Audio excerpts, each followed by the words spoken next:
I do want to throw everything against the fucking wall. That's maybe how this video is going to end.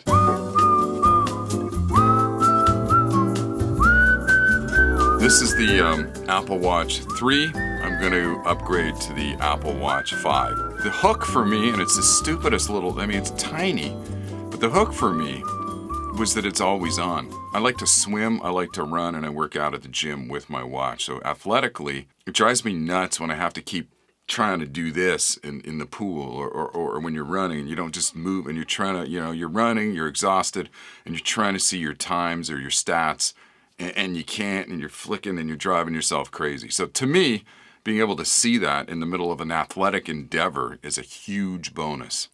Great stocking stuffer for the kids for Christmas.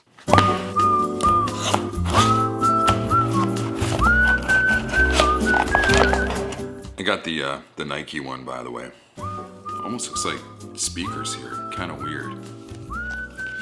So when you open it up, you get this. Now, here's the band, and the watch is in here. So we got the watch here out of the box. I'm just gonna put the band on it. Oh, actually, is that the way it goes? I can never tell. Oh shit, make sure I hit English. Start pairing. Which freaking way does this band go? Hang on.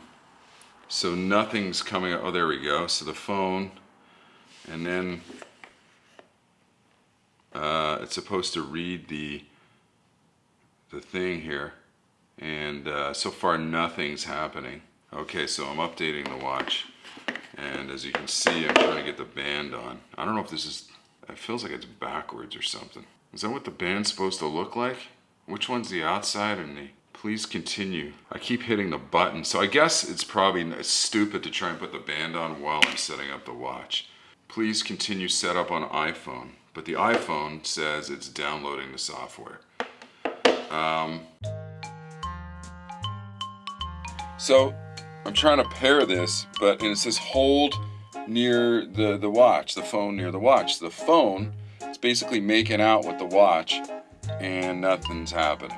So they're on basically separate planets. So I do want to throw everything against the fucking wall. That's maybe how this video is going to end. Okay, so we're finally making progress, adding the credit cards.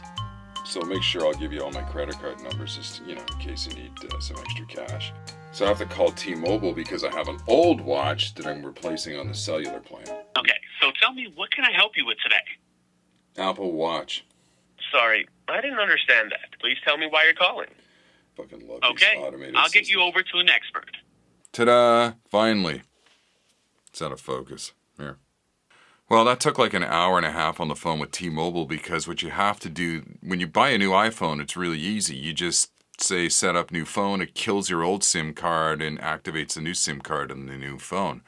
With the watch, it's an eSIM, and they haven't set up an easy system like that yet, so you have to get on the phone and give them like a 33-digit eSIM code number with a whole bunch of zeros, and it's like I got a new Apple Watch. It says to call this number to transfer it.